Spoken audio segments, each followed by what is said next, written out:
be lined up perfectly, and they don't care about that. As long as the front guys are somewhat close, they'll let it go, I think. Somewhat close, even. Technically, he's supposed to be a little bit ahead, because if they try to get him even, we remember what happened in Toronto one year, where the second place car came down about 5 or 10 feet ahead of the pole sitter. There's the pole sitter, the target, the red car. That is Zanardi. The black car is Michael Andretti.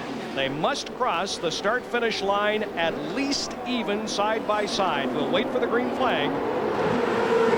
And we're underway. It's a clean start in Vancouver. And through the first turn, it's Zanardi, followed by Michael Andretti, Bobby Rahal, Brian Herta, and Paul Tracy. Down onto Lakeshore, or Pacific Boulevard. Lakeshore Boulevard in Toronto, Pacific here in Vancouver. 190 miles an hour. Under braking, here's this tight turn. And cleanly through go the top 7 cars. You can see Zanardi really had to protect his position down there. So far, no problems on the racetrack, which makes us really happy and makes the race a whole lot better. Here's the first chicane. There's a second big problem area on the track. Let's see if they all get through here good now. There's Greg Moore in the blue and white players car going through. Yesterday in practice, Moore bounced that sort of curve very hard on several occasions. The car actually became airborne. Probably got up in the air a foot, Brian. Now to complete the first of 100 laps here this afternoon. Back onto the start-finish straightaway comes the pole sitter, Alessandro Zanardi. Here's a great shot on board with Michael Andretti. The easy left-hand high-speed turn, and now up to nearly 200 miles an hour on Pacific Boulevard. Now that turn, which is almost 90 degrees to the left, is wide open. You can watch Mario's hands, how hard they work. Look how much easier they work down here in the hairpin. And remember, when we watch them in the fast turns, how hard they work. That's on board with Michael there.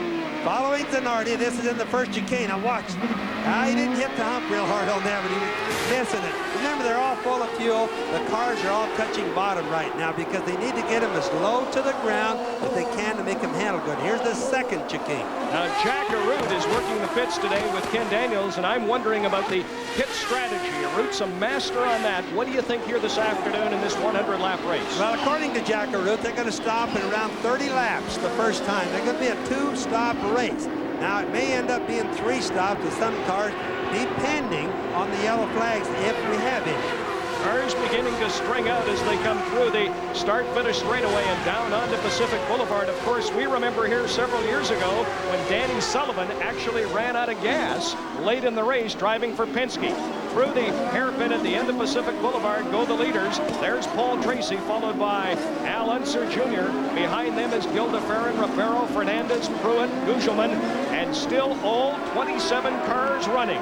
The leader is Alex Zanardi, followed by Michael Andretti, Bobby Rahal, and Brian Herta. That is literally amazing when you say all 27 are still running right now, because, you know, usually you watch a passing, usually they're really trying to gain positions at the start. It's the easiest time. Very difficult, very hard to pass now. But at the start, everybody goes down into the turn at the end of Pacific, and they're really trying to crowd in there, but no problems. Bobby, take us down the straightaway. Talk about the shifting. That's bias right there into that real fast turn. You can watch again with Michael. Here we're on board with him. Now it's a long straightaway. This is really, really, really fast. 190 miles an hour. Here's the shift point. See that number 1 up on your left? He comes down. He makes a total 180-degree corner. That's Zanardi right in front of him. And watch his hand to the right there. He reaches over. There's a downshift. The shifts are all just right in line. They don't move over like you do in a truck. They just pop, pop, pop like a motorcycle is all they do. And when they shift up, Brian, they don't even have to let off of the throttle. They just hold it down and shift it. Very quickly, Jack Arute. Ryan, one of the things that we have found out, what will dictate when the leaders come into the pits will be tire wear and track position. The fuel situation, as we said, 30-30, maybe making it a 2-stop race. But the big concern right now is the battle. Zanardi on the Firestones, right behind him, Michael Andretti on the Goodyears. Now, Goodyear brought a brand new tire here, seems to be performing very well. But Firestone, as is the case with Goodyear, say, once they've got 5 laps in the record books, the tires level out. Then it will be a question how long they can stay level before they begin to go away. Ken?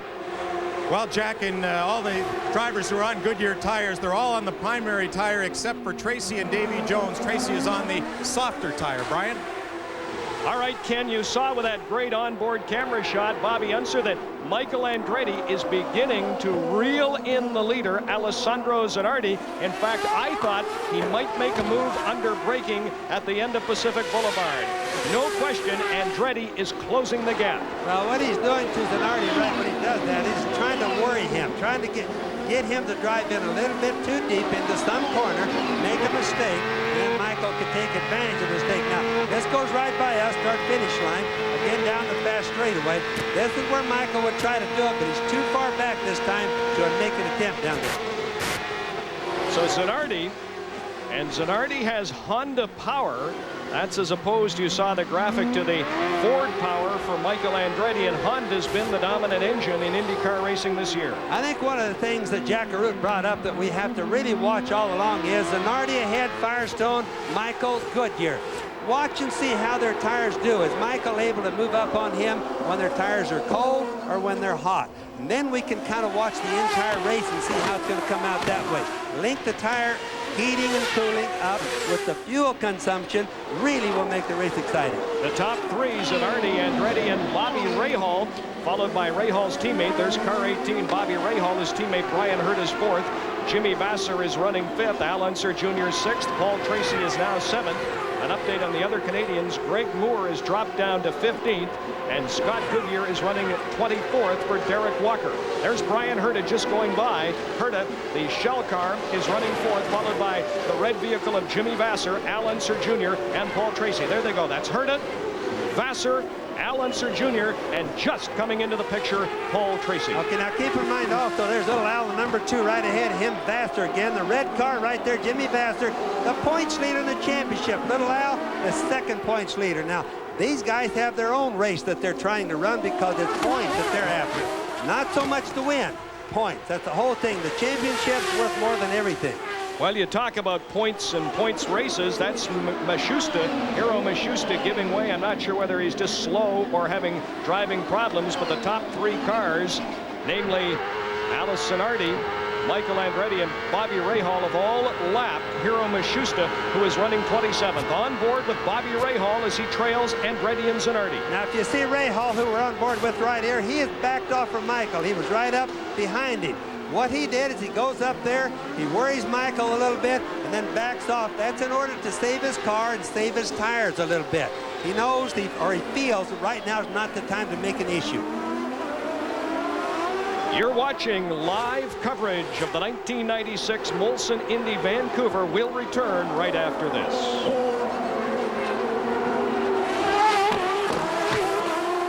Live in Vancouver, the race leader is Alex Zanardi, followed by Michael Andretti, Bobby Rahal, Brian Herta. Jimmy Vasser is the points leader by 21 over Al Unser Jr. 2 races to go. Al Jr. can still pick up 41 points. Jack Arute, an update on Jimmy Vasser. Well, what Jimmy Vasser's doing right now is trying to conserve a little bit of fuel. He's trying to emulate his leader, Alex Zanardi. Both of the teams have been told now there's 6 different fuel mapping software, fuel mapping deals on the engines. Now, what both Zanardi and Vasser have gone to is what we call -2. That's to conserve a little bit of fuel. In the case of Vasser, they're saying just maintain a rhythm, look for not position, but comfortable. Thank you, Jack. There's Greg Moore. Greg Moore is running 15th and trailing Robbie Gordon. Bobby, you want to talk about fuel? Yes, well, I just wanted to say what Jack brought up is very interesting. They have a knob in there that has numbers on it. They tell the driver via radio to put it on a certain number. So what it told Jack was, just so everybody knows, is that that's their game plan. Total different from Zanardi. He should lead this race, try to win it that way, whereas Vasser needs to worry about points. 2 different team plans. You talk about Vasser. There's Brian Herta running 4th, and the red car is Jimmy Vasser, the points leader, followed by Al Unser Jr. And again, Jimmy Vasser with a 21-point lead in the fight for the overall championship. Al Unser Jr. can pick up 20 for a win here today. 1 for the most laps led. Number 3 is Paul Tracy, and he can pick up a maximum of 22 points next weekend at Monterey, California. Paul Tracy is the top Canadian, running 7th, and he is pursued by the yellow car. That's Brazilian Gilles de Ferran driving for Jim Hall. Jim Hall originally, as Bobby Unser will tell you, not from Texas, folks, but from Albuquerque, New Mexico. Now, another thing you want to remember about Little Al when we talk about game plans. Vasser might be conserving fuel and taking care of everything. Little Al cannot do this. Little Al must try to pass and win the race because he's behind in points, whereas Vasser has to protect. As we look at Paul Tracy, and Tracy will come across the start-finish line in 7th place. Want to talk about Tracy's season, but once again, quickly, Jackaroo. Jack? Well, you may wonder how a team can tell which way they should go with the fuel. Behind the scoring stand here are computers that are hooked up to the telemetry on board each race car. Now that will measure about 80 different functions on board the car. The one, Bobby Unser, as you know, most important, fuel consumption in real-time analysis. So lap after lap, it can tell you how close are you getting to that 1.7 or 1.8 miles per gallon of methanol. They can radio back from the top side back to their driver, go up or go down on the fuel mixture and the fuel mapping. You know, one nice thing about that also, Jack, is that the driver, the strategies are happening in the pit, but the driver still has to drive the car. He's merely told what to do, and he does it. As far as going fast and hard, it's flat out and go for it.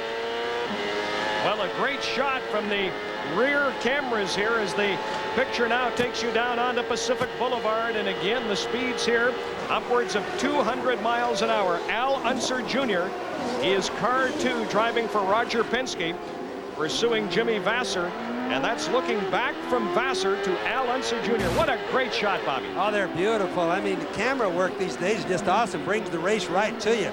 Little Al, every time you slow down, of course, the back guy pulls up. That's because the speeds are slower. But when they get the straightaway, they all equal out. Time-wise, they stay virtually the same all the time. Well, we'll go back to that shot in just a minute. The problem with those shots is that they're set up by microwave to the helicopters. And, of course, when you go under an overpass, that is the breakup you see on the screen. Here's Al Unser Jr. as he tries to close up now on Jimmy Vasser. Car 2 is Unser running in 6th place. And look at this. What a great shot down through the start-finish area. Looking back from Jimmy Vasser to Al Unser Jr. Keep in mind, Roger Penske runs Little Al's. That's the car we see right there in the middle of our screen.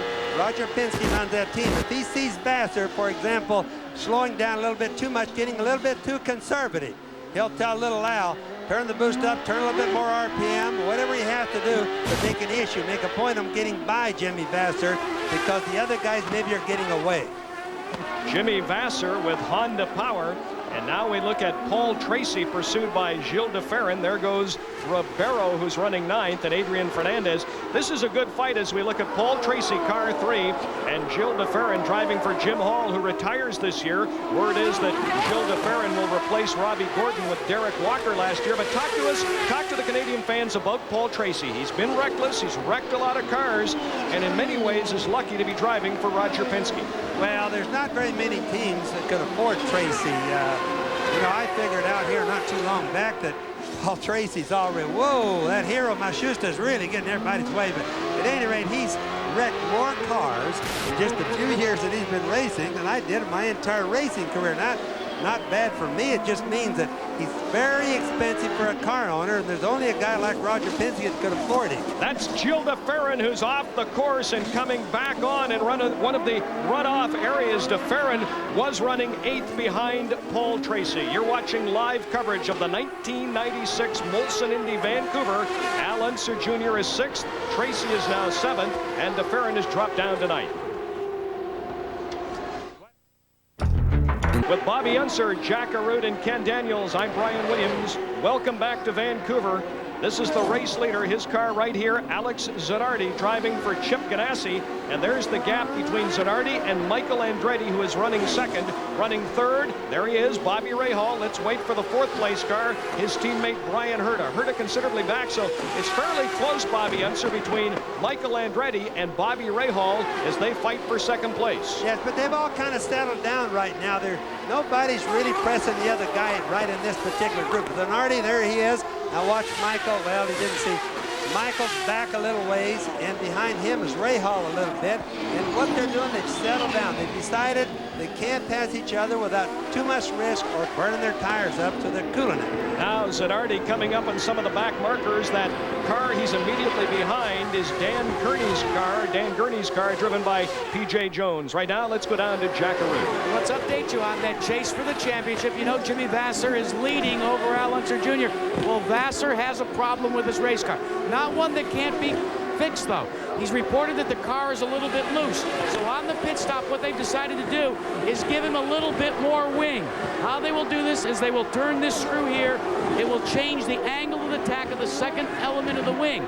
It'll create more downforce. But on the long straightaways, it will also create more drag, and that could cost you a little bit of speed, Bobby Unser, at the end of the long shoot.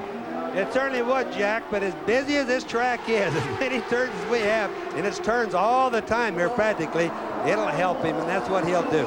Car 12 is Jimmy Vasser, the points leader, who is currently standing in 5th place behind his teammate, the race leader Zanardi, Michael Andretti, Bobby Rahal, and Rahal's young teammate, Brian Herta. Now the lead right now as we continue to look at Vasser, and he's being pursued very closely by Al Unser Jr., and they stand 1-2 in the driver's standings. There's the race leader, Alex Zanardi, as he tries to go by one of the back markers. His lead is 5.12 seconds over Michael Andretti. Now this is the problem that you have. Remember, it's hard to pass here. Through right in here, you can't pass if a car is doing very good. Now, Michael knows that he's lapping cars. Michael should have tried to get up. That's the easiest time to get a guy like Zanardi, is when he runs up behind guys like the PJ Jones. Right there. Now look at there. Now let's see what he does here. No, Jones doesn't let him by. Oh, that's what happens. You can't pass. Now that's what Zanardi, there's a lack of experience that he has on passing cars here. The race leader, Alex Zanardi, is out of this race as he tried to go by one of the back markers. That would be car 98, PJ Jones, driving for Dan Gurney. He is absolutely livid. Look at this. Zanardi with a chance to wrap up the rookie title, qualifying so very, very well. Let's have one look at it. That's PJ Jones on the left. Zanardi's on the outside of him. Bad place, almost got upside down. That would have really, could have been a very nasty wreck. PJ Jones was merely holding his line. Zanardi should have known better, but if you remember, that's what we said early on. The experience, as opposed to the rookies that really don't know how to get around this racetrack in traffic. Plenty fast, just lacking in experience. What you're telling me, Bobby Unser, is it was Zanardi's fault and not PJ Jones? It was his fault in the fact that he knew that you cannot get two cars through there side by side. I know that he wanted PJ to give him room, though. All right, Jack Arute is standing by. Jack? Well, yes, you guys are absolutely right. He wanted PJ to give him room a lap before. Chip Ganassi, who calls the shots for Alex Zanardi, went to the CART officials and was complaining about PJ Jones. Said he's got to give us some room. We're the leader. He looked up on the giant screen and saw the crash and went absolutely ballistic here. We're going to see if we can try and get a word in with Chip, because you can see Zanardi goes by. As he walks by us, he's extremely upset, still upset. This is something that you don't like to see, but in close quarters racing, the back marker should give way, gentlemen. Well, the back marker did not give way, but Jack Arute, it's very interesting as we look at the replay. The pits have been closed. As we look at the replay, on that particular incident, it was Zanardi's fault. But on the previous incident, the one we were actually looking at in slow-mo when the accident occurred, Bobby Unser, that was definitely PJ Jones's fault, and that's where Chip Ganassi was really complaining. He did not give way to the faster car, the race leader. But remember, they are supposed to give way a little bit, but they do not have to get out of the way. It's more of a gentleman's agreement. PJ made a mistake. He should have eased up. He knew that he was being lapped by Zanardi, but Zanardi surely had more sense than go through a chicane with two cars. There are the two race leaders now with Zanardi out. That's Michael Andretti running first, Bobby Rahal running second, Ryan Herta is running third, and let's have one more look at it, Bobby. Now here they go into the chicane. Well, they're really coming out of it there. PJ at that time really should have not been close to it. It was the one before that is where all the problems really started happening. PJ kept pushing an issue. He should not have done that. You made a very good point. We remember the tragedy with Jeff Krosnoff in Toronto. Zanardi came very close to becoming airborne and spinning there. Very, very lucky there was not serious injury. You know, a fast driver on a track as hard as the track here in Vancouver, and it's busy all the time. Everybody can see you're in turn just constantly. You can't just know that the slower guys are always just going to get out of your way because they don't do it. They can't see their mirrors and go forward all the time. It's difficult. Whereas PJ Jones doesn't really have an awful lot of experience. He doesn't know what to do either, so I think both of them are probably at fault during some of that.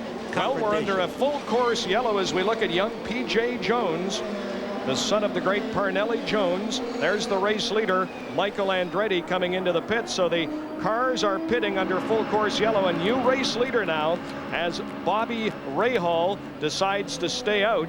And most of the cars coming into the pits under a full course yellow here in Vancouver, as PJ Jones took out the race leader, Alex Zanardi. You're watching live coverage, and now into the pits is Rahal. You're watching live coverage of the 1996 Molson Indy Vancouver.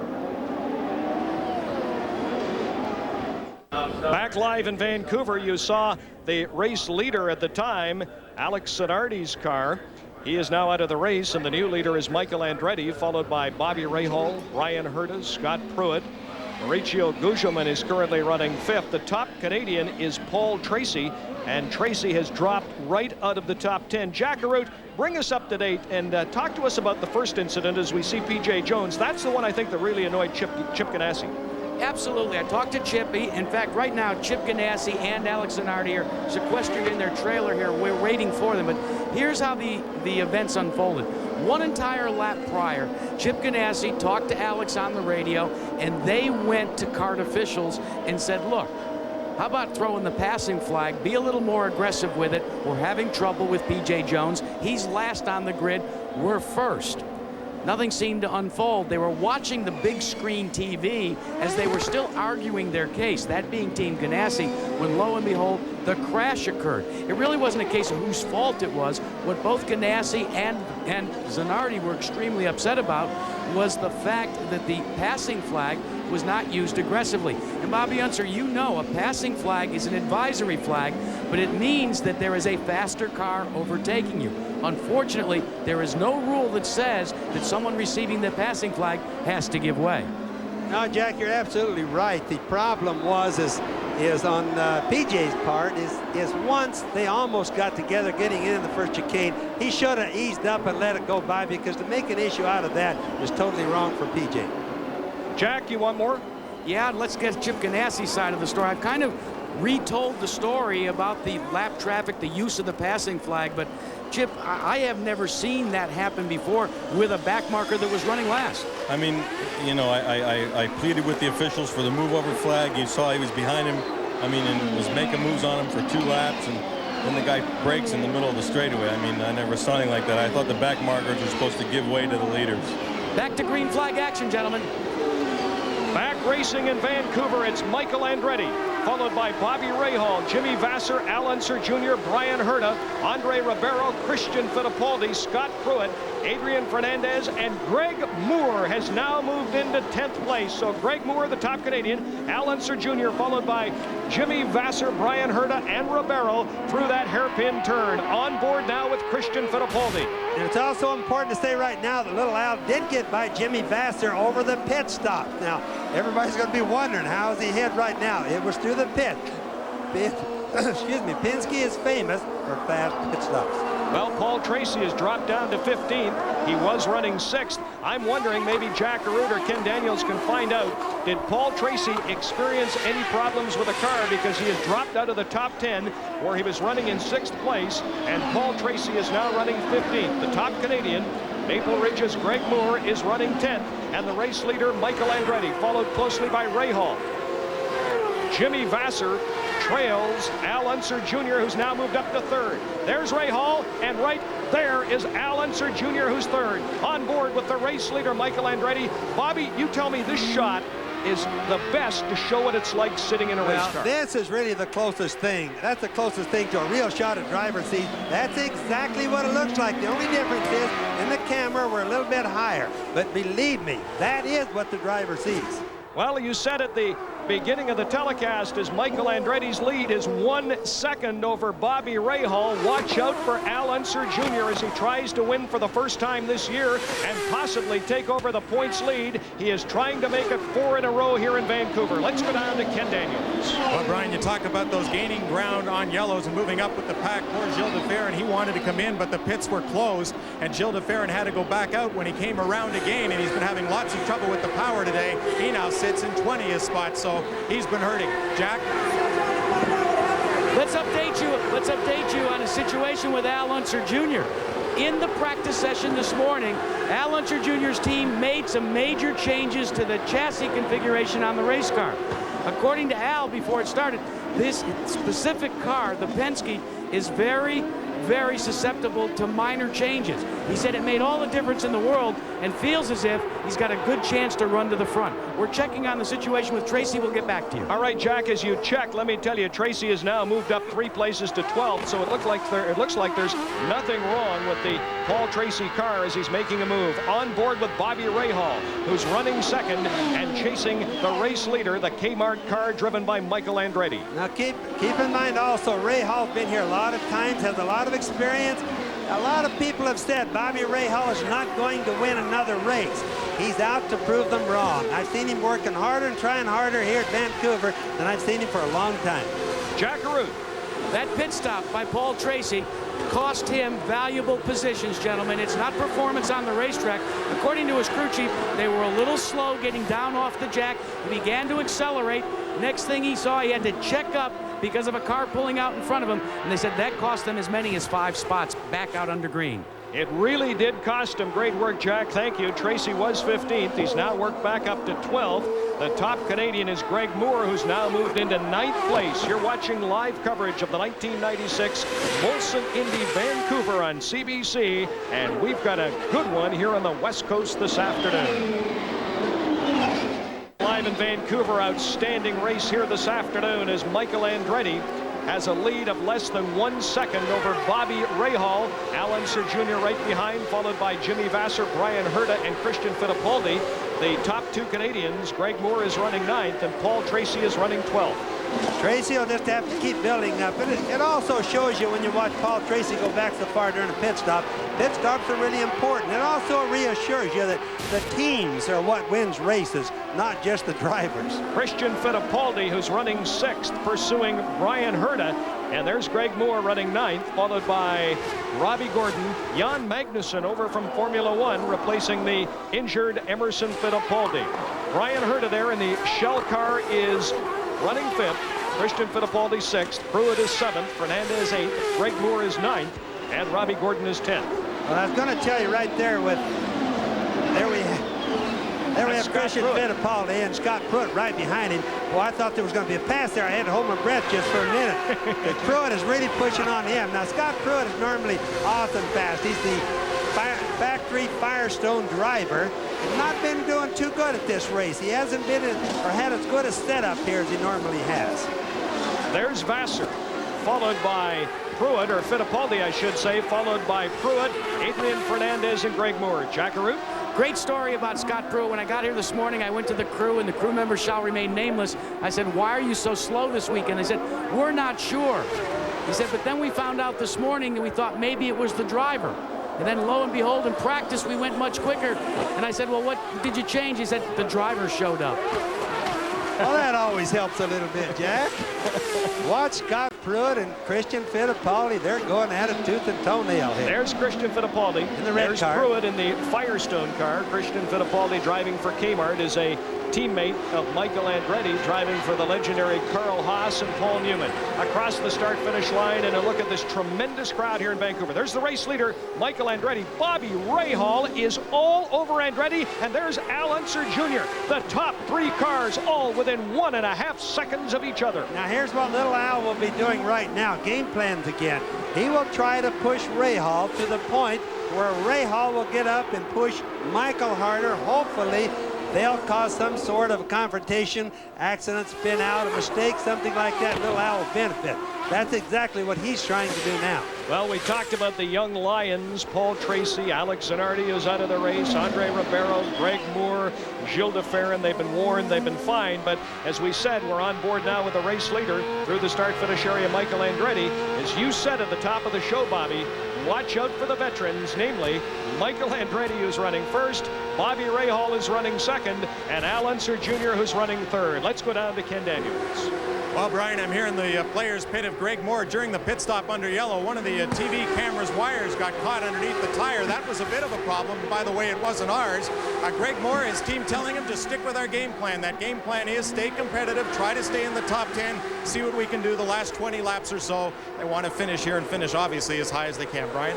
All right, Ken, you mentioned Moore wants to stay in the top 10. Greg Moore is currently running 9th, and Michael Andretti is having trouble getting by Bobby Unser's favorite race driver, Hiro Mashusta, and there they go by Well, Mashusta. Hiro moved completely out of the way and let Michael go. There he let Rahal go. That's what P.J. Jones, incidentally, that was the same place. Did not do. P.J. Jones should have let Zanardi go, but remember, Zanardi controlled the deal. He shouldn't have made an issue out of it. Now Mashusta holding up Al Unser Jr. Now Unser Jr. tries to get by Mashusta and does go by Mashusta on Pacific Boulevard. Down through the hairpin, the race leader Michael Andretti, followed by Bobby Rahal and Al Unser Jr. just coming into view. You're watching live coverage, the 1996 Molson Indy Vancouver on CBC.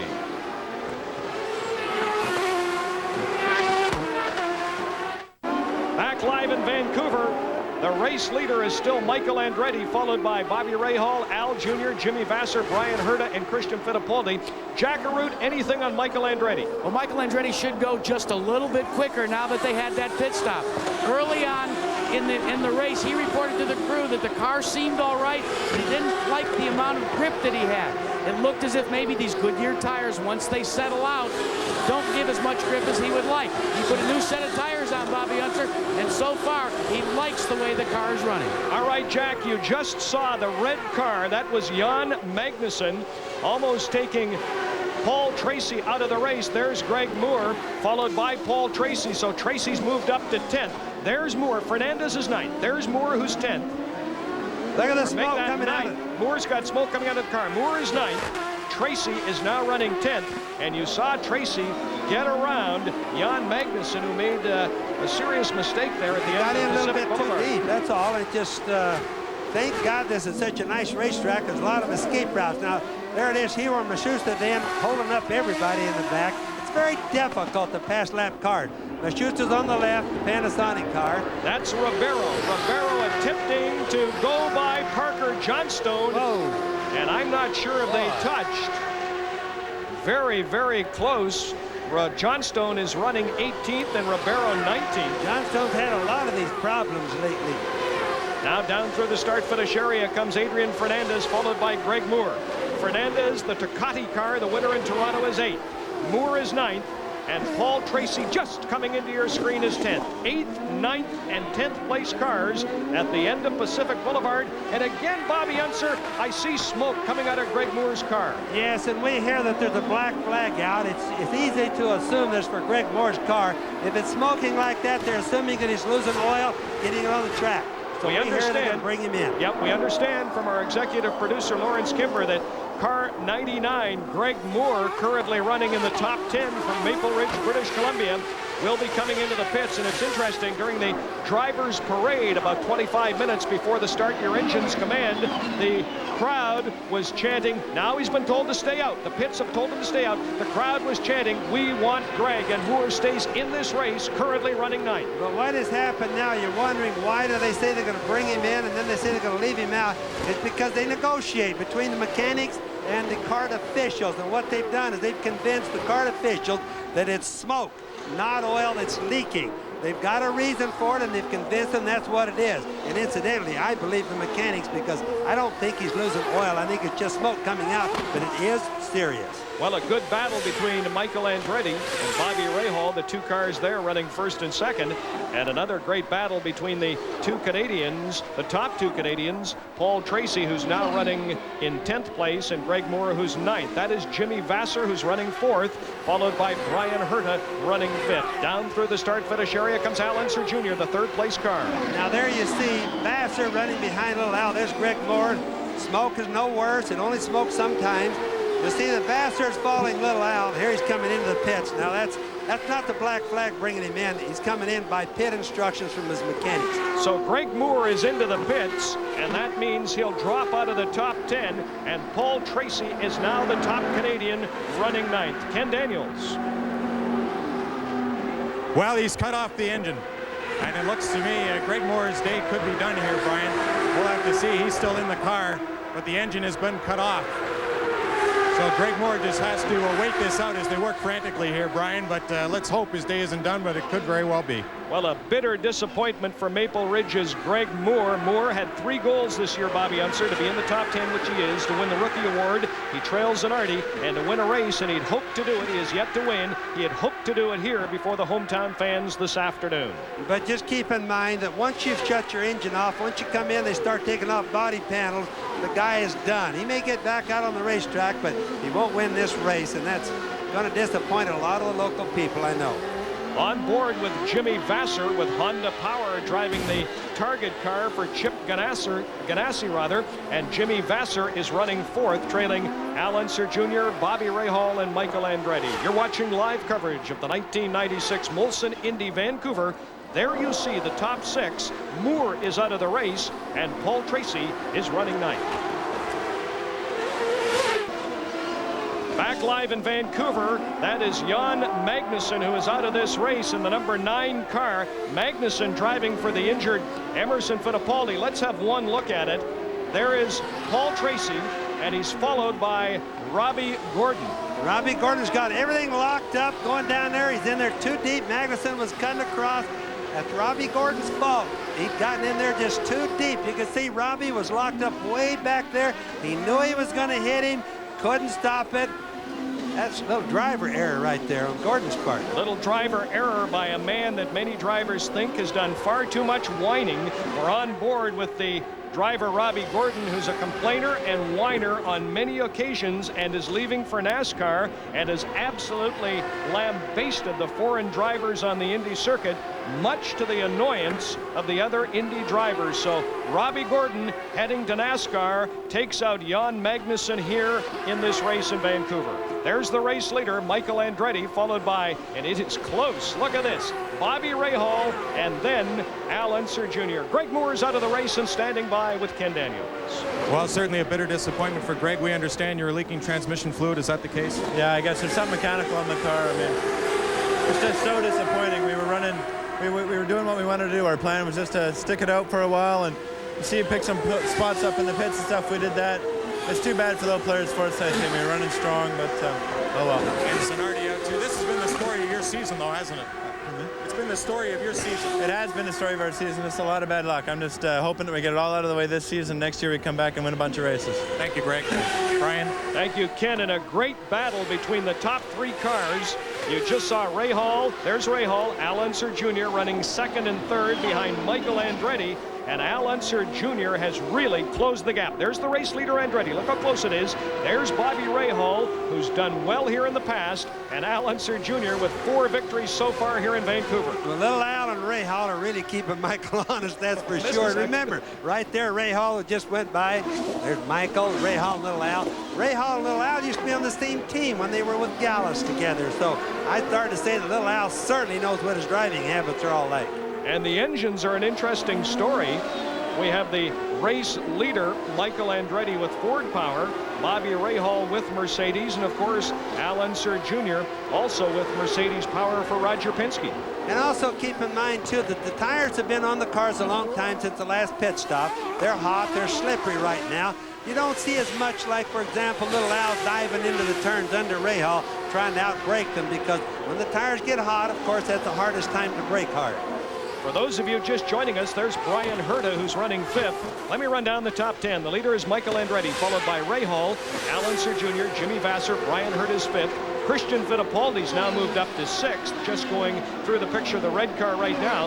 He's followed by Scott Pruitt, the white car. Adrian Fernandez in the Ducati vehicle, the winner in Toronto, is 8th. Paul Tracy is running 9th, and Gugelman is running 10th, rounding out the top 10 here in Vancouver. The track is just getting hot and slippery. It's a cool day outside. It's a good day for racing, one of the best I've ever seen. But look at all the slide marks out there. Those come because you're locking the tires up. There's Paul Tracy right on the heels of Adrian Fernandez. Tracy, 2 Canadians still in this race. Scott Goodyear and Paul Tracy. Goodyear running 18th for Derek Walker, but he will not be a factor here today. Moore is out of the race, and Tracy is making a move. Now remember also, as we said yesterday, that Tracy's coming back from injury. He's been injured once a little while back here, and he's not going to be in as good a physical shape as normal. And I think also that makes the guy be a little bit more conservative, which doesn't hurt Tracy sometimes. There's Brian Herta, 26 years of age, lives in Dublin, Ohio. He was 2nd last year in Cleveland, 2nd this year in Michigan. Herta is followed by Christian Fittipaldi, Scott Pruitt, Adrian Fernandez, and of course, Paul Tracy. Brian Herta down, passing one of the back markers. That's Jourdain in the Herdez car, Michel Jourdain from Mexico, who is more than a lap down, and Paul Tracy continues to run strong in 9th place. This is live coverage of the 1996 Molson Indy Vancouver on CBC, and it appears that Magnussen is slowing down. Sir Jack Arute and Ken Daniels. I'm Brian Williams as the race leader Michael Andretti crosses the start-finish line, followed by Bobby Rahal, and there's Al Unser Jr. The top 3 all within 2 seconds of one another. Just think, every straightaway, Michael's got to look at his mirrors and he sees the same car, that dark gray nose on it with Rahal, and he sees that red and white one right there of Little Al, and he says, wowee, these guys are not easing up at all. And right behind Al Unser Jr. is Jimmy Vasser running 4th. Vasser trying to finish high today and wrap up the driver's standings. And that's his only concern, is that red and white car, number 2, Little Al's, because if he can just keep Little Al right there, he can't gain enough points to hurt him, and that's his intention. Well, Jimmy Vasser with a 21-point lead in the driver's standings coming here to Vancouver. Just one more race remaining. That's Monterey, Laguna Seca next weekend, and you get 20 points for a victory. So, and with a point for a pole and a point for leading most laps, the most points available to Al Unser Jr. is 41, so he can still catch Jimmy Vasser. On board now with the race leader Michael Andretti, whose lead is now 1.1 seconds over Bobby Rahal. Now, Michael, you can just see what that lap traffic looks like from our onboard cameras. He went down into that sharp hairpin turn. It really gets scary down there because, Michael, that's Raul Boesel. Raul Boesel is out of the race. And I started to say that that's what the driver sees. It's very difficult. He's got to just pass it early. Well, whoa, there's Rahal. Oh, my. Well, that's a hard place. That's PJ Jones. That's Toyota Jones. And now he's letting the cars pass. Remember, Jones right here caused a serious problem earlier, knocking the race leader Alessandro Zanardi out of this race. There's Zanardi's teammate, Jimmy Vasser, now going by PJ Jones. Let's once again join Jack Arute. Well, you're talking about Jan Magnussen. He was going back out onto the racetrack. He came into the pits. They had to bump start him, Bobby, after that altercation with Robbie Gordon. Now, during the bump start, what happened was, during the altercation, they actually cut the tire up when he connected with Robbie Gordon. Now, the Goodyear people don't want to show the tire because it's ripped the sidewall. We don't want to get too close to it because, as you know, Bobby, that'll show people what the tire construction looks like. The tire competition, as Jack brings up, is severe right now. With Goodyear, such a large company, and Firestone, hey, winning is everything to these guys, and showing the tires is not part of it. Everybody that has these tires must sign contracts, agreements that they cannot show them or take the tires with them. Ken Daniels? Well, Bobby, Mauricio Gugelmans won't be a factor today. He's been in the pits now for just about 5 minutes or so. An electrical problem. They're changing all the spark plugs. He's even signaled over that he wishes he could get out of the car. His day is done, but they're still trying to get him back out there. And speaking of being out there, the race leader, Michael Andretti, now leads Bobby Rahal by less than a second. You're on board with Jimmy Vasser. Vasser is running 4th, and he does not have the 3rd place car of Al Unser Jr. in his sights yet, but he is beginning to gain ever so slowly on the top 3. Right now, once again, Jackaroo. Let's update you on the run for that points chase. We've told you how Jimmy Vasser is trying to conserve in fuel. I checked with Richard Buck, the crew chief for Al Unser Jr. He said, we're going to try and stay right where we are. We'd like to go race for the lead, but we've watched Michael Andretti. He's been on a tear the last couple of weeks. Rather than chance trashing the car, we'll stay right where we are until the end of the race. We need these points, Bobby. Where we are right now is on board with Bobby Rahal, looking back at Al Unser Jr. as they come down Pacific Boulevard. And I tell you what, Bobby, I thought Al Jr. was going to pass him on that 10th and final turn. He tries to make a move here and will not do it at the end of Pacific. I was sitting there pounding on you. You should have known it. Boy, oh boy. Jack, we caught Jack talking at a bad time for us. Jack, we're sorry, but man, we were seeing a good race there for a while. So it's Michael Andretti, still the race leader. Bobby Rahal running second. Al Unser Jr., their car 2 is third, followed by Jimmy Vasser, who's fourth. Ryan Herta fifth. Christian Fittipaldi sixth. Scott Pruitt is seventh. Adrian Fernandez eighth. Paul Tracy is running ninth, and Gilles de Ferran rounds out the top 10. The other Canadian running is Scott Goodyear, and Goodyear is doing a pretty good job for Derek Walker. He has moved up to 15th place. Greg Moore, one of 4 cars out of this race. Out of the race are Roberto Moreno, Alessandro Zanardi, Greg Moore, and Raul Boesel. Michael Andretti, the race leader, has now opened up a 4-second lead over Bobby Rahal. Bobby Unser is just writing a note to me saying, where's Andretti? The answer is Andretti is now leading Rahal and Unser by nearly 4 full seconds. This is live coverage of the 1996 Molson Indy Vancouver as Adrian Fernandez passes Scott Pruitt to go into 7th place.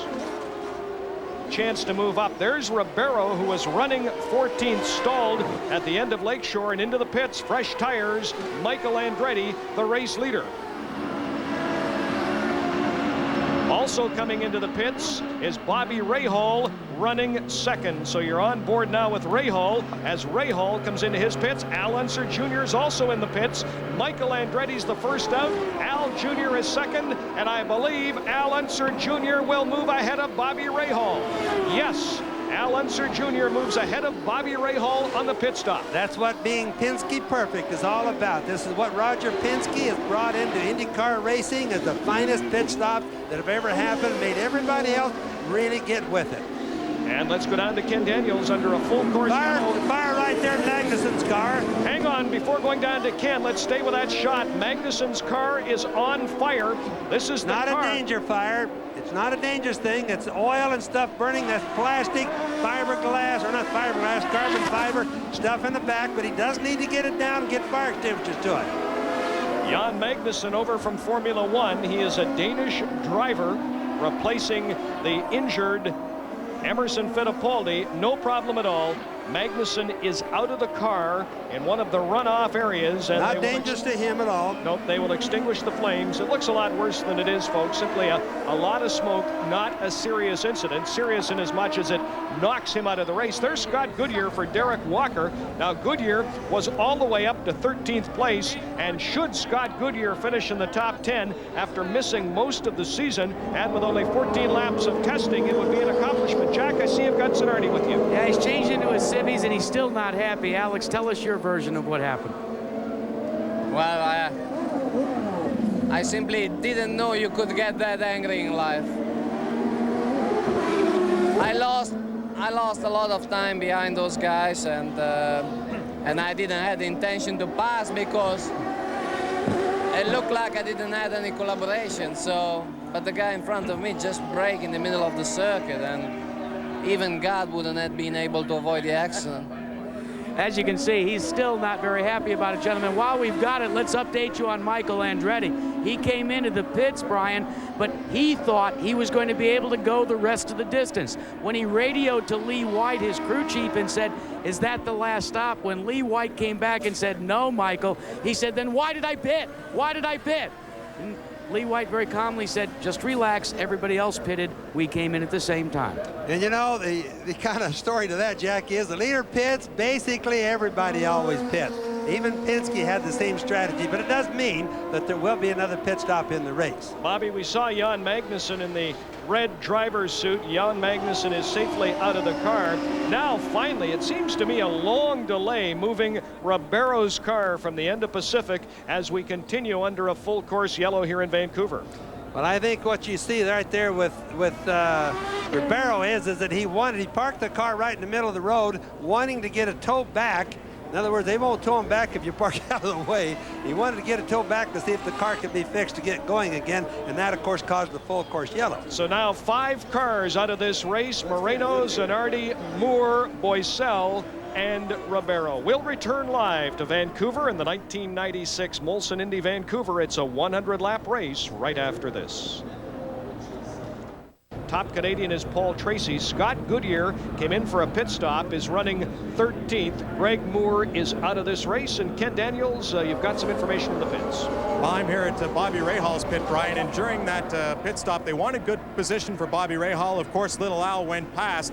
The team wasn't all that pleased, but they did take on full fuel down here. They radioed into Bobby Rahal saying the reason Little Al went past is because he didn't take on full fuel, and we did. This will be a race of fuel. This is what they're telling Bobby toward the end, Brian. Well, it's a tough race here for fuel. It's a race that's tough on brakes, and it's a race that is tough on the tires as we remain under a full course yellow here in Vancouver. Doesn't it always seem that as you come to the last of this race that it ends up being a fuel story, pit strategy, and who's the best strategist of all but Roger Penske? Under a full course yellow gives us a chance to take a commercial break. We'll come back and go racing as you watch live coverage of the 1996 Molson Indy Vancouver, part of the Players Racing presentation. Back live in Vancouver under a full course yellow on what has been a very exciting afternoon of racing. Michael Andretti leading Al Unser Jr., Bobby Rahal. The top Canadian is Paul Tracy running 9th, but there's a good story in Jack Arute before going down to you. It looks like they will be racing. Hang on just a minute. We'll see if they go racing as they come by. Not this time. One more lap by. So Jack Arute, there's a good story concerning Canadian Scott Goodyear, who's running 13th and doing a good job this afternoon, and as much as he hasn't had much time to race this year. There's his teammate Robbie Gordon. At the controls of Walker Racing, and conventional wisdom had Scott Goodyear going to Walker Racing in a second car, teaming up with Gilles de Ferran. De Ferran, we have been told, is confirmed to go to Walker Racing with the Honda package. But here's where the wrench was thrown into the deal. After Walker had already negotiated with Scott Goodyear for a second car with Cosworth XB power, the powers that be at Honda said, no way, we're not going to allow the Ford XB in there, so you're not going to be able to run Goodyear. So Goodyear may be the odd man out. Well, that's exactly what we heard last night, Jack. I think you did a little bit better on your information, or more of it, than we got, but we got exactly the same thing. We also hear rumors that Scott Goodyear may be going to the rival IRL Racing, because politics sometimes between engines and tires, everything's going on now, sometimes doesn't fit everybody, and we realize the engine deals are very big, so we may miss Scott Goodyear from this series next year. And as I said earlier, Robbie Gordon, who's been a whiner and a complainer all season long, it's a very unhappy team, and Walker is leaving to go to NASCAR, but Gilles de Ferran leaving Jim Hall. No problems there, Bobby. Your good friend Hall simply says, I've had enough, and it's time to end a brilliant career. And we'll all be sad about that. Jim is just, I hope everybody saw our show yesterday, because it almost brought tears to my eyes seeing all of what he's done for racing, and just such a nice man. Well, Jim Hall with the old Chaparral. The yellow car right there is Gilles de Ferran.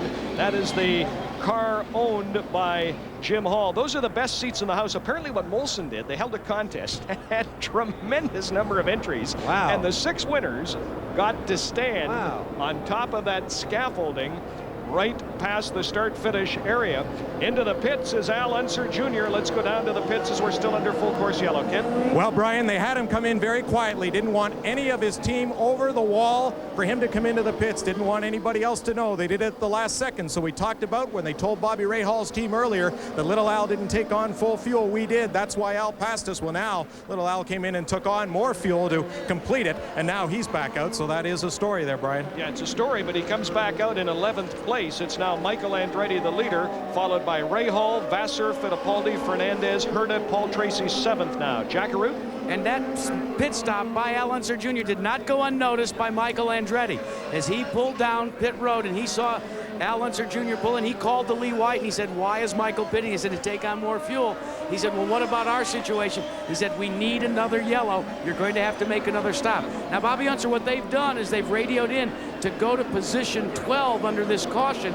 They told him once it goes back to green, go back up to 6. So they're trying to conserve fuel right now. It could be a stop and go for your leader for fuel only late in the race. I think it will be, Jack, but just let me just make a statement that I think Penske made a bad judgment call on that one. I think that was a mistake. Putting little Al back that far was not good to do. There's little Al, and he is following Mark Blundell, who's 10th. Al Unser Jr. is now 11th.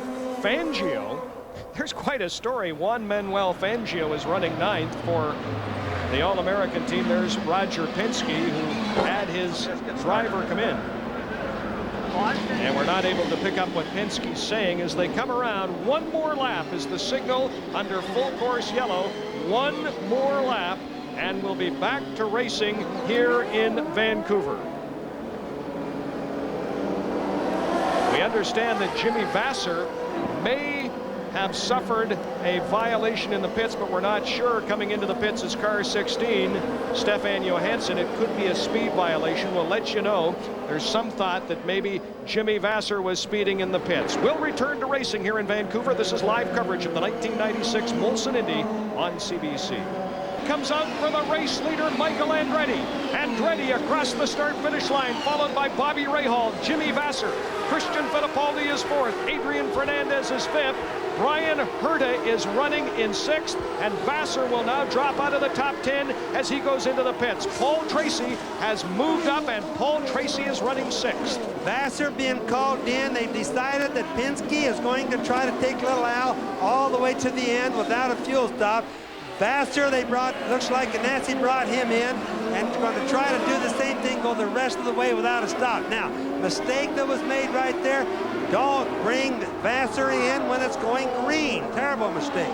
A bad mistake by the Chip Ganassi team drops Vasser from 4th place all the way down to 14th. The yellow car is Gilles de Ferran. He drives for Texan Jim Hall, and he is running 7th.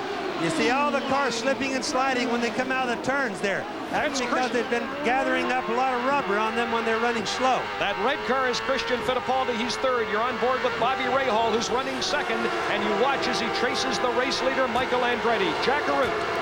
Here's what's going to happen with Jimmy Vasser. They made a calculated move because they knew they were going to be given a penalty, a stop and go. Now, under CART rules, you cannot take on fuel during a stop and go. So what they said is we're going to be at the back in terms of track position anyways. Let's come in, take on fuel, then we'll come back in. We're not going to lose any more positions. We'll do the stop and go drive-through, and we'll be able to go the distance. Well, Jack, I have to apologize to the Ganassi crew. That was a very good decision, in my opinion. I didn't realize that he was going to get a stop and go. But they really outsmarted the officials and everybody on that one. Well, I mentioned there was a possible violation for speed in the pits, and indeed there was by Jimmy Vasser. You saw your race leader, Michael Andretti, now by, look at this, less than a half second over Bobby Rahal, and right there is Christian Fittipaldi, who is running 3rd for Newman Haas. Ken Daniels. Well, Brian, Roger Penske's been arguing with CART officials down here, saying Jimmy Vasser got service under a black flag and you can't do it. At least that's the way Roger Penske saw it. Well, I'll tell you what, Bobby Unser, if anyone was going to pick it up, you know it would be Roger Penske. That's for sure. So maybe right it wasn't here. so smart on Ganassi's part after all. On board with Bobby Rahal as he chases the race leader, Michael Andretti. Look at this. Fittipaldi is 3rd. Fernandez, who won in Toronto, is running 4th. Brian Herta is running 5th. And Paul Tracy's driving a strong race for Roger Penske, running 6th. Now remember, with Rahal chasing Andretti right now, right there, it's pretty sure that Bobby Rahal is going to have to stop again. We didn't see him make one of those last-minute pit stops. But chasing right ahead of him, there's Michael Andretti. Now, we think, at least Jack Arute and I do, that Michael probably will have to stop again. This team would like for him to be able to go all the way, but if he slows down in order to save fuel, Rahal's for sure going to take over the lead. We know he'll stop, but what the dog Michael.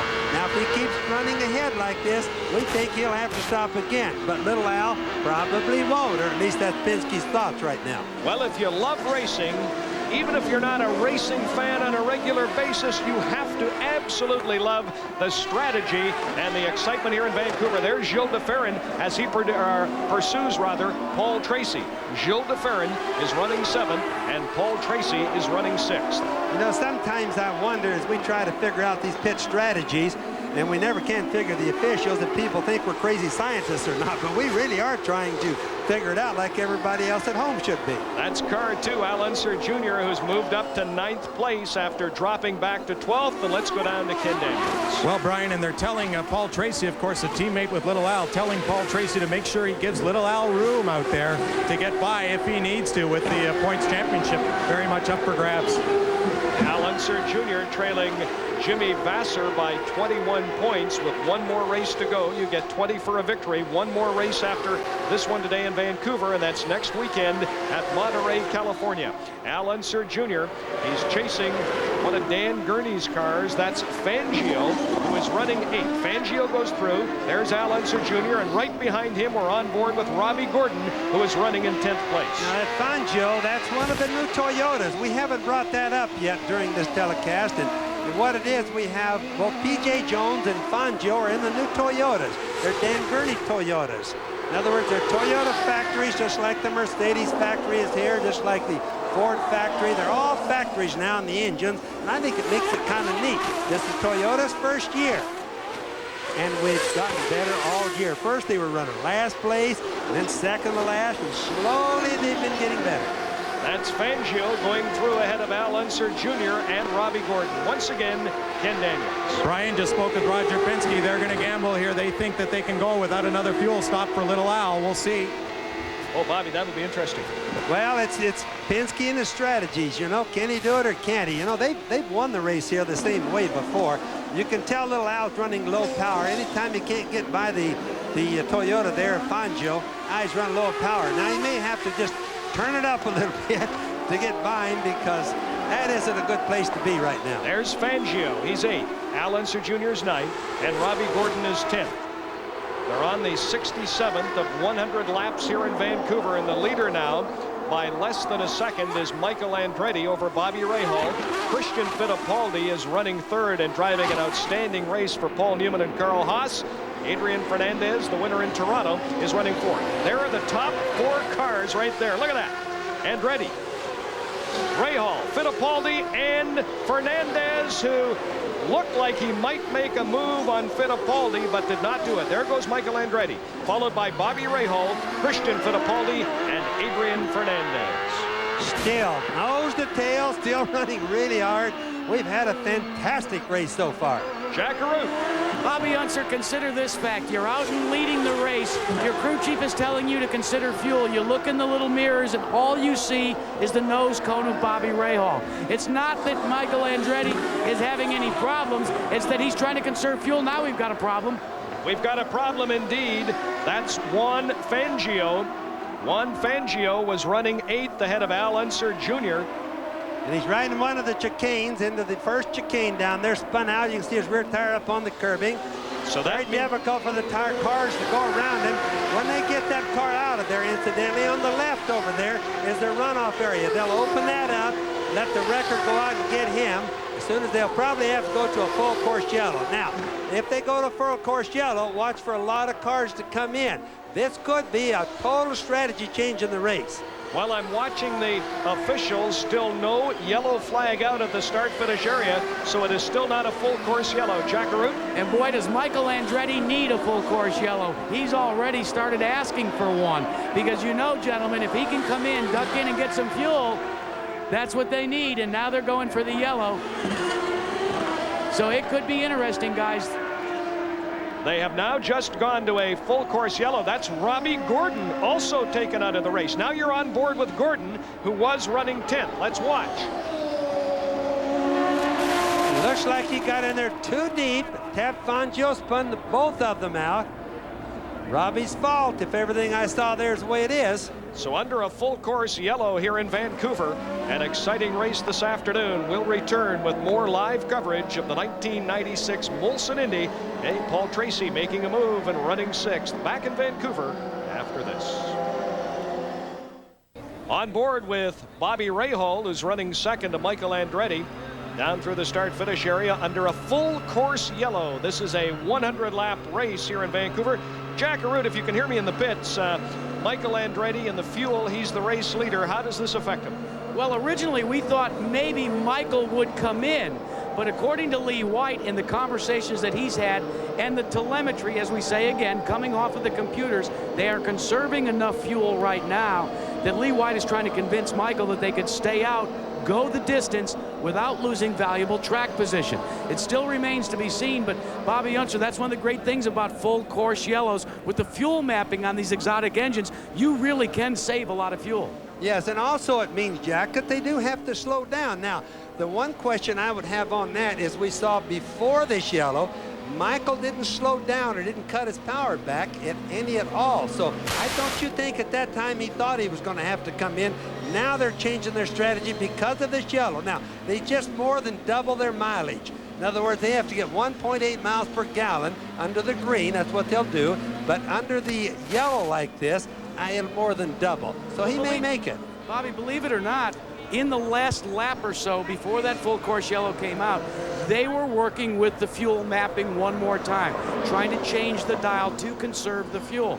They really were in the cusp of trying to decide whether they could go the distance or not. One of the things that I find fascinating is all of us can monitor the radios, the communication between the drivers. Sometimes, as you know, a crew chief will throw a dummy out there knowing that one of the competitors is monitoring the radio in hopes that they can force a move in a different direction. So, Jack, the good news is now, we'll stay with you for just a minute as we're under a full course yellow, is that if they do stay out, they no longer have to conserve. He can go flat out and open up some distance over Bobby Rahal. I'll tell you what, Brian, nothing is a guarantee in this business. Every time, especially with this crew, when you ask them, they've got a lot of bravado and they say, oh yeah, we can go the distance. Then when the camera goes away, they mutter, we think we can. Well, we're under a full course yellow here in Vancouver, and we saw Scott Pruitt heading into the pits. The race leader, Michael Andretti, followed by Bobby Rahal. Davy Jones is into the pits. 21 cars are racing right now in Vancouver. 27 started here today. Let's have a complete rundown. Michael Andretti, the race leader. Paul Tracy's driven a smart race today. Moved up from 14th place. Gilles de Ferran drives for Texan Jimmy Hall. Al Unser Jr. came in. It was costly. He's working his way back up. And I'll tell you, Jack Arute's talked about it, and Bobby, you have. Give some credit to Scott Goodyear for a big drive here this afternoon. Andre Ribeiro, he's one of the young Turks that's been warned. He's been fined. He seems to be behaving himself here today. Out of the race, well, the big story is Greg Moore from Maple Ridge, British Columbia.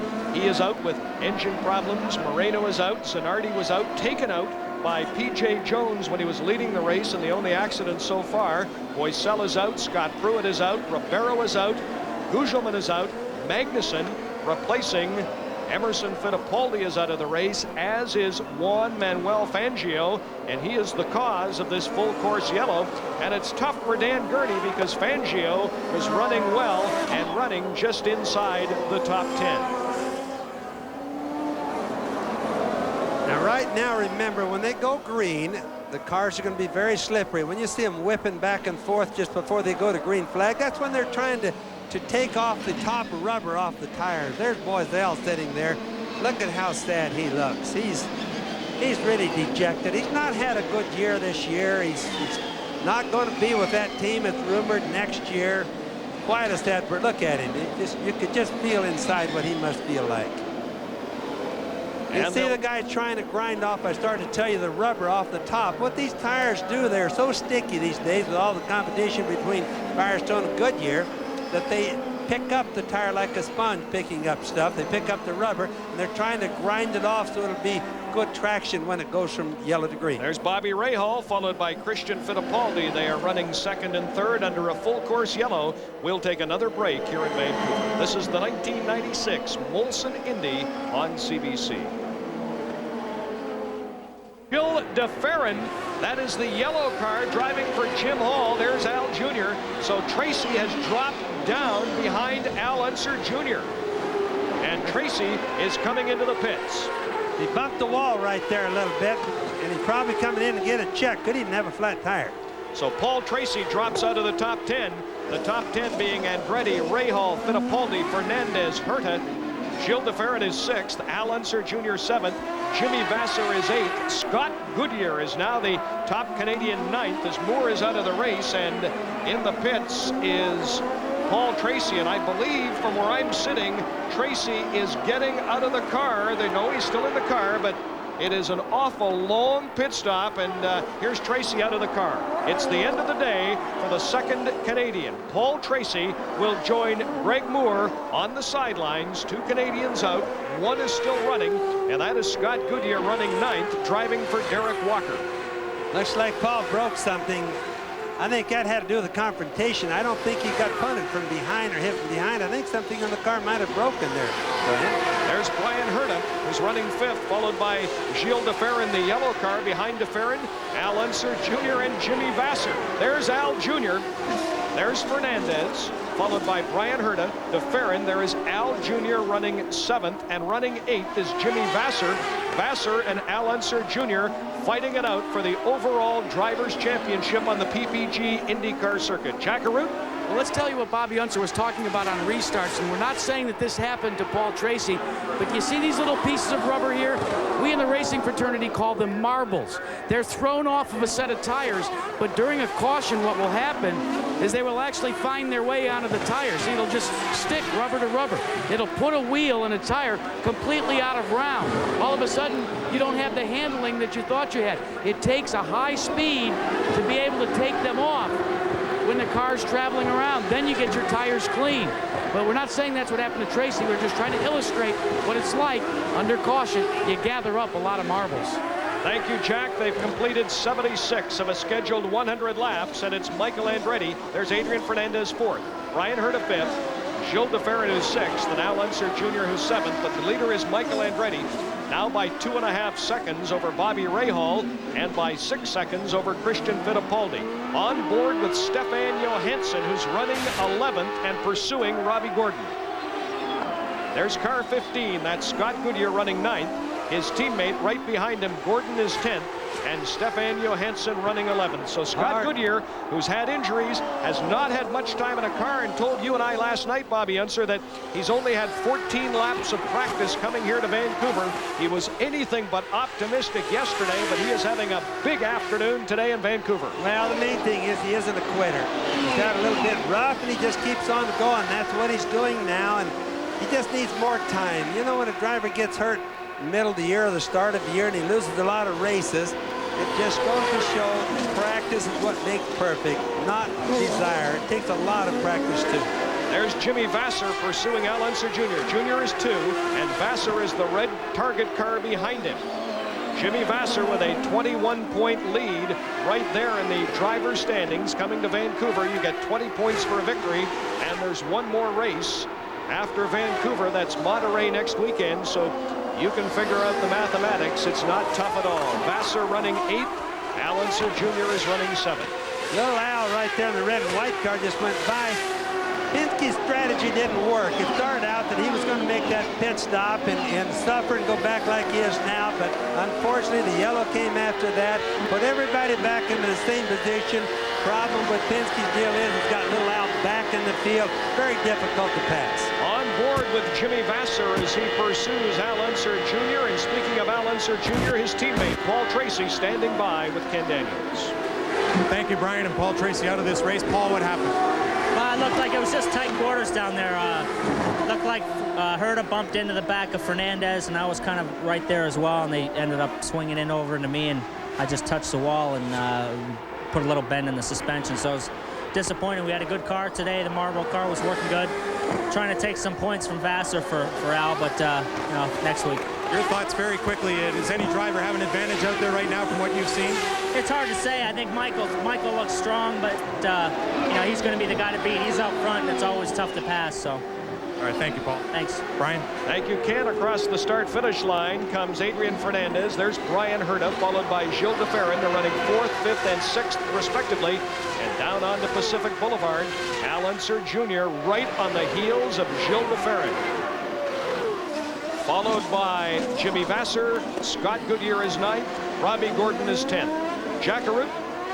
I'm not real good with mathematics, but by my calculation, should the race end the way it is, guess who would leapfrog into 2nd place in the points? Your leader, Michael Andretti. So this thing is still up for grabs. Well, Jack, that's a good point, because Andretti, we talk about Little Al being 22 points down. Michael Andretti mathematically can still catch Jimmy Vasser on board with your race leader, Michael Andretti.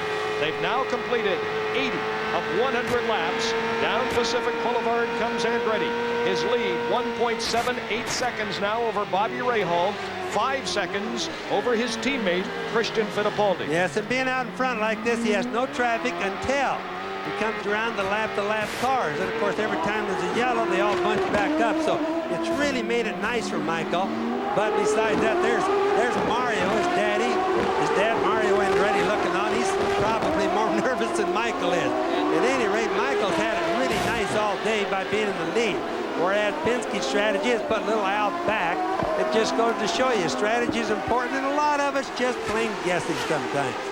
Well, I tell you what, Jack Arute said if it ended like this, Andretti would move into 2nd place. He would be less than 20 points behind Jimmy Vasser, and you get 20 points for a victory. The most you can get at any race is 22, 20 for 1st place, 1 for having the pole position, and 1 for leading the most laps. There's 1 more race to go. That's next weekend in California. Michael Andretti now by 3 seconds.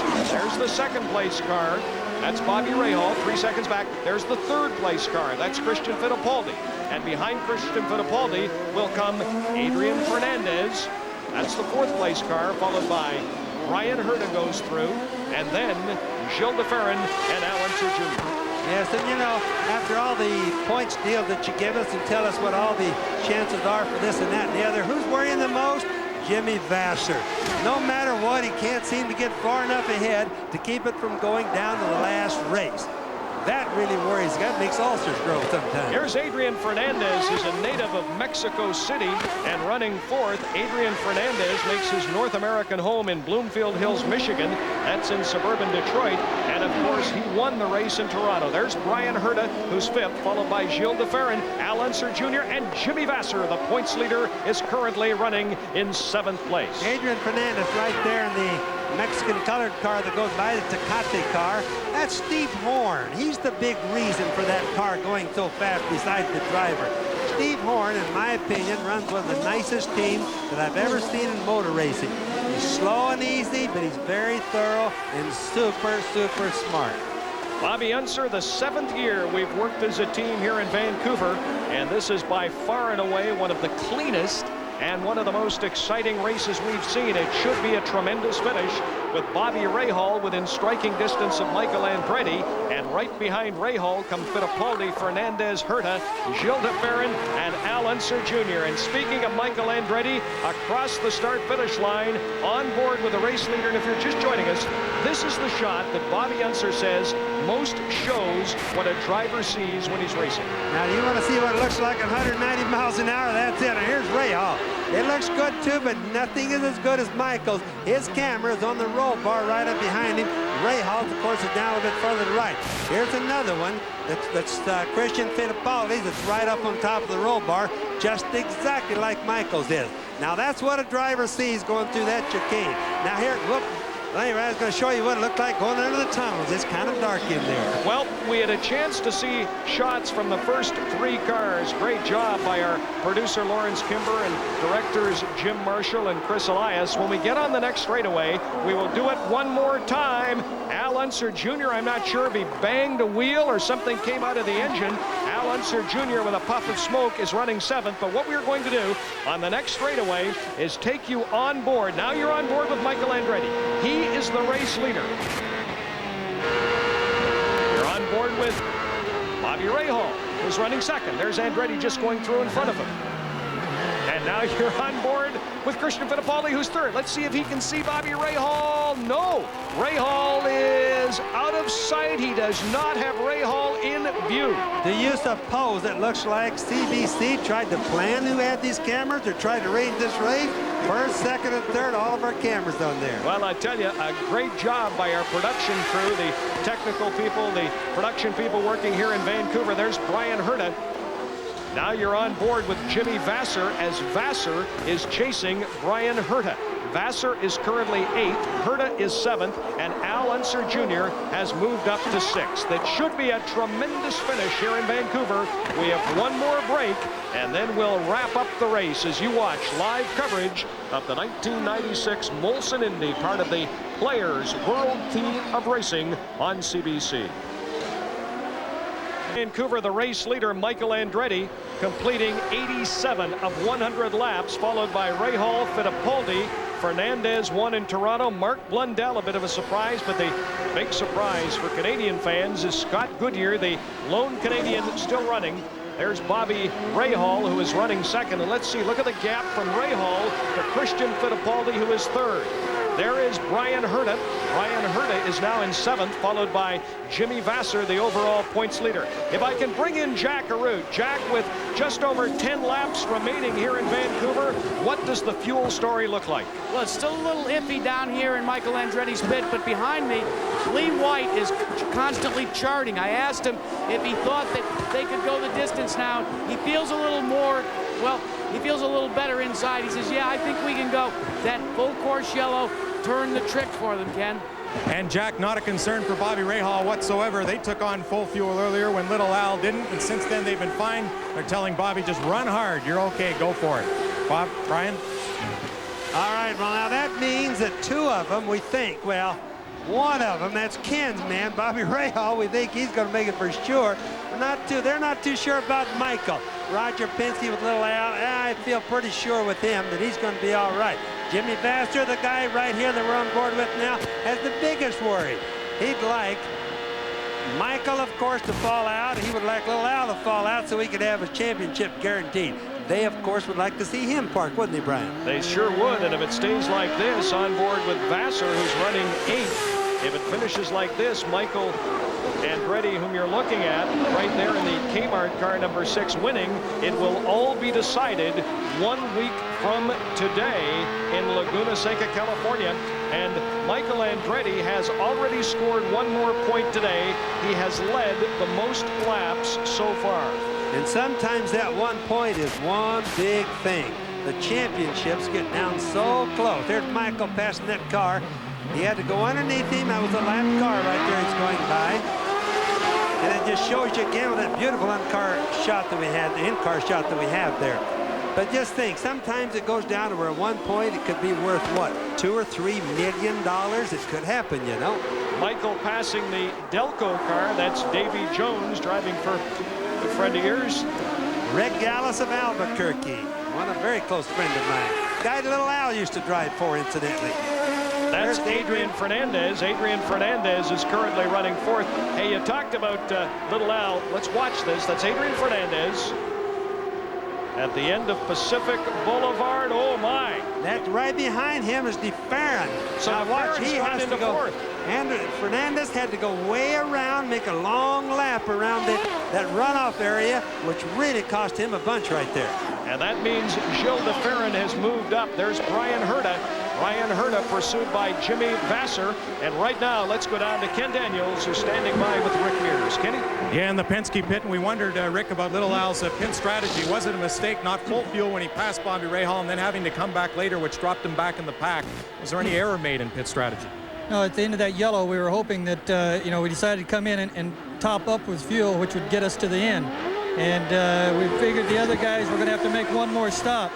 But then when that last yellow came out, that gave them enough laps to save enough fuel to, looks like, go all the way. So if you had to do it all over again, you do it the same way? Under the same conditions, yes. Okay, he's okay for fuel the rest of the way, though. Yes. Brian? Well, Ken, don't believe him on that. They do the same thing. I know Rick Mears better than that. What he's trying to tell you is if they didn't know any more than he knows now, he wouldn't do the same thing. But believe me, he wouldn't do that. You're looking at Brian Herta.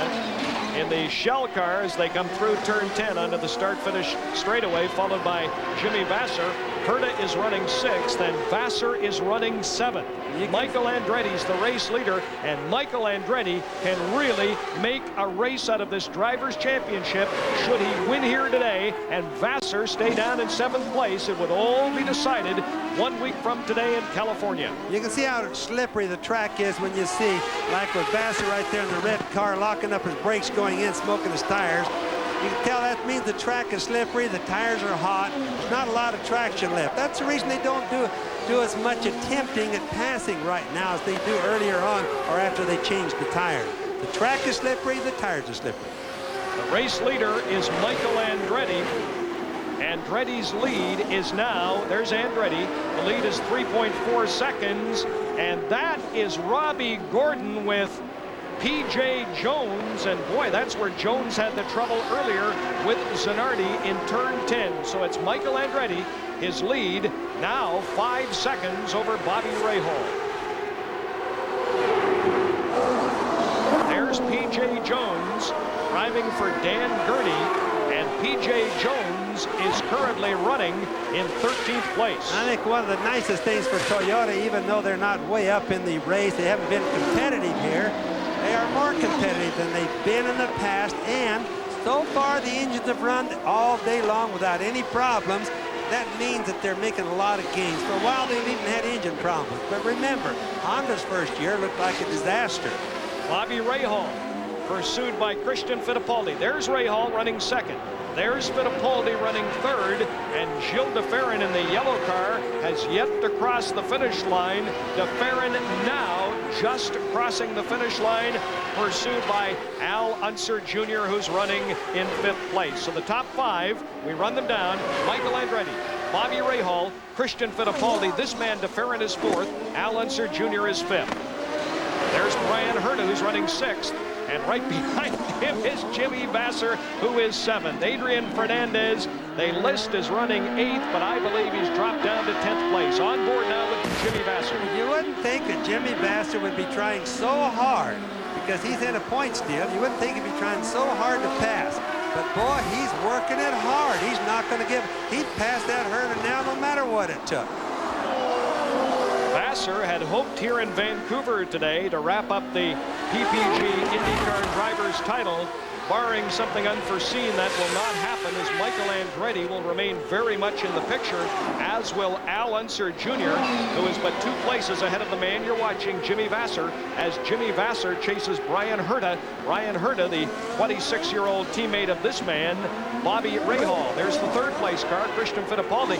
And I'll tell you what, as we look at Rahal running 2nd, Fittipaldi is right behind him. They're both way now behind, 5 seconds behind Michael Andretti. It's a big day here in Vancouver for Carl Haas and Paul Newman, as young Christian Fittipaldi is driving for Newman Haas, as is, of course, the race leader, Michael Andretti. Now we've got 5 laps left, roughly, to go. Let's all kind of hold our breath and see who was lying and who was being straight here on all these pit deals with the fuel. Or let's see if they all make it, because this is always the part that I enjoy the most. There's Michael Andretti, and he is about to lap PJ Jones, who is running in 13th position. Down Pacific Boulevard, great place to pass under braking, and that's exactly what Michael Andretti does. And when I say pass under braking, what I mean is you hesitate a little longer to get on the brake, you dive into the corner at a higher speed, and on these street courses you must pass under braking.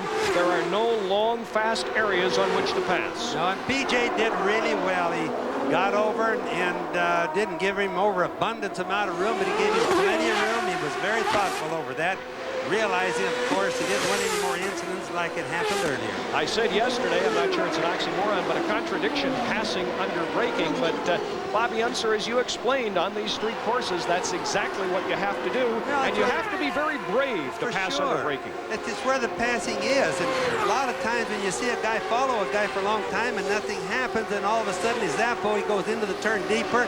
That's what you're calling your passing under braking. That's what he has to do.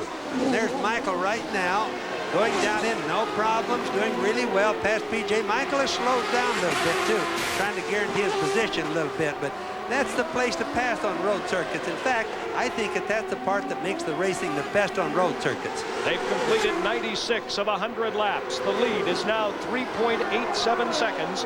This is the leader, Michael Andretti. It's 3.87 seconds over Bobby Rahal and nearly 6 seconds over the third place car, his teammate Christian Fittipaldi. If you're just joining us, 2 Canadians, Paul Tracy and Greg Moore, out of the race. The lone Canadian and doing very well is Scott Goodyear, who's running 9th and driving for Derek Walker. This is Jimmy Vasser, still trying to get by Brian Herta. I tell you what, that Vasser's the most stubborn guy I've ever seen. I don't know if he knows how much he has to gain from this or not, but he's absolutely running that Herta just as hard as he can. Vasser's, of course, needing a championship again. He has a lot to lose. You know, and yet he's still trying to pass that guy. I don't see that he has that much to gain, you know. I got to tell you, folks, as we're on board with Vasser, as he pursues Brian Herta onto Pacific Boulevard, my partner here, Bobby Unser, is jumping up and down, banging me on the shoulder when he saw Vasser. And here's what I say, passing under braking. He will not make a pass here, but here's where you like to pass. You hold off, get on the brakes a little later than your competitor, and try to go underneath them, and Jimmy Vasser. Do it there. Bad place to try. I thought he was going to try that one. That's that first chicane where we have so many problems.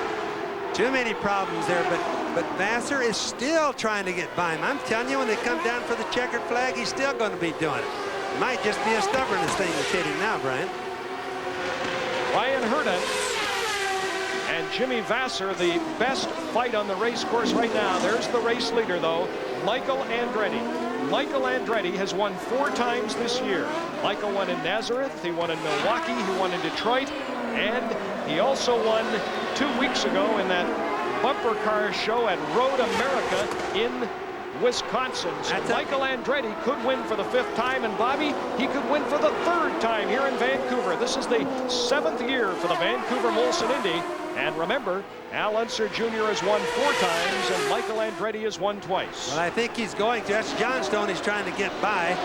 See if he gets by there. He got by there all right. That was Parker Johnstone running 11th, so yes, he's lapped the 11th place car. And that was the turn coming in just to where we are now. We're right here where we are. There's the white flag. Now let's see. Everybody hold their breath. Is anybody going to run out of fuel? White flag means 1 lap to go in Vancouver. Michael Andretti is the leader. There's Bobby Rahal going by Parker Johnstone. He's second on board with Rahal. Now, can Bobby Rahal, he had a little trouble with Parker Johnstone, can Bobby Rahal reel in Michael Andretti? I don't think so. The only place to pass, and we're on the last lap, would be under braking on turn 10. Keep in mind, Michael could run out of fuel the last lap. Rahal knows that. You never quit. 2nd place, 1st place, hey, 1st is worth everything right there. Michael Andretti trying to win for the 5th time in 1996 and the 3rd time in Vancouver. Michael Andretti into the 10th and final turn and into the start-finish area. He will not run out of fuel here this afternoon. He could coast right there. Michael Andretti wins. There's Bobby Rahal finishing 2nd. Christian Fittipaldi now crossing the finish line, finishes 3rd. The yellow car is Gilles de Ferran. He'll be 4th. Al Unser Jr. will be 5th. And here's the battle for 6th and 7th. And I don't think Vasser is going to catch Brian Herta. No, sir. Across the start-finish line comes Rahal's young teammate Brian Herta to finish 6th. And Jimmy Vasser will finish 7th. I'll tell you what. The race for the championship is still very much alive. It will all be decided next week in California. Plus Michael's 5th win of the year. Now that is just amazing with competition as hard as it is now. He's really been hot. He hasn't run away with anything this year, but boys, he had a good hot streak. Well, Michael Andretti's always had great success in Toronto. He's had great success here in Vancouver, so the domination of this event, it's in its 7th year. The winner is Michael Andretti. That means he has 3 victories, and your nephew Al Unser Jr. has 4 in the 7-year history of this Vancouver Molson Indy. Very, very, very good race, Brian. I think that this was the finest race I've ever seen at Vancouver, if you don't mind my saying so. We'll return. We'll talk to the top drivers and the top Canadian. There you see the top 8. It's official. Michael Andretti wins the Molson Indy Vancouver. And back live in Vancouver, Michael Andretti wins the Molson Indy Vancouver for the 3rd time. And we remind you that closed captioning for the 1996 Molson Indy Vancouver is brought to you by your friends at Mr. Transmission. Refer to the yellow pages for a location nearest you. No transmission problems today for this man. The winner standing by with Ken Daniels. Ken? Yeah, Brian, no problems for Michael, and Michael right into second place in the points. How do you feel now? Very much in contention. Very much. You know, we're there. We're going after him now. You know, I feel great. It was just a great day. Everything went perfect. The car was good. It's good enough to win, and pit stops were perfect. You talk about pit stops, and we talked about fuel strategy all day. How much of a concern was it for you? Well, we did a good job. We called it just right. That last yellow definitely helped us all then, but I still think we could have made it even though we did, you know, even if we didn't get that last yellow. How do you feel? Because you crashed at Elkhart. As Mario comes in beside you, you crashed at Elkhart prior to coming here, and last time you did that in '94, you still finished third. Maybe it's a good omen for you. I don't know, but I don't want to keep doing that. You know, I was okay, a little achy at times, but when you're in first place, you don't really think about it. Mario, your thoughts? So while we have Michael, your thoughts on the race that Michael ran today? Well, I was never so happy sitting up there on a perch and doing nothing, but really watching him doing a fantastic job. I mean, it's just really a beautiful day for us, and everyone just worked perfectly. The pits, the crew, and you know, it was just a pleasure to watch today. Hey, in the press conference the other day, you said to everybody else, just sit back and let my boy win. Well, they did, maybe? No? They listened. Hi, everybody at the lake. Mario, Michael, congratulations to you both. Right now, let's go to Jack Arute, who's standing by with a guy who ran a very strong race today, Bobby Rahal. Jack? Another podium finish. And how close were you to winning this thing? At times, I thought fairly close. I couldn't seem to get a break in traffic. Michael got through traffic better than I did, and that really hurt me here on a number of occasions. And we were concerned about fuel, so I was short shifting there with about 20 laps to go. Michael got a little bit ahead of me, but then they said, okay, we're going to make it.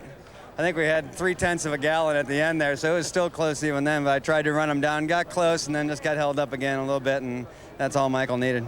Now, you're one of the few, in fact, the only owner-driver in IndyCar. Now, what does the driver, Bobby Rahal, go back to the pits and say to the owner, Bobby Rahal? Well, the owner will say he's got to do a better job next time, but I don't know, I'm very happy. You know, it's been a long year for us, and the performances have really come in the latter half, and you know, Brian had a good run today, I guess, finished 6th from what I hear, and you know, 2 in the top 6, not bad for a first-year team, and you know, we want to win yet. I'm not satisfied with seconds by any means, but at least we're at the right end of the race. So now, what can we look for in Laguna Seca next week? You got anything special there? We did a tire test, a bunch of us, and I think Goodyear's going to have a very good tire there. Brian was on the front row there last year. I think we had a very good test there. You know, I'm optimistic. It's a beautiful new circuit, so I'm optimistic of our chances. You know, things look good. I just want to say before we shut off here, hi to Debbie and Graham, Jay, Michaela, and Sam, everybody back home. Love you.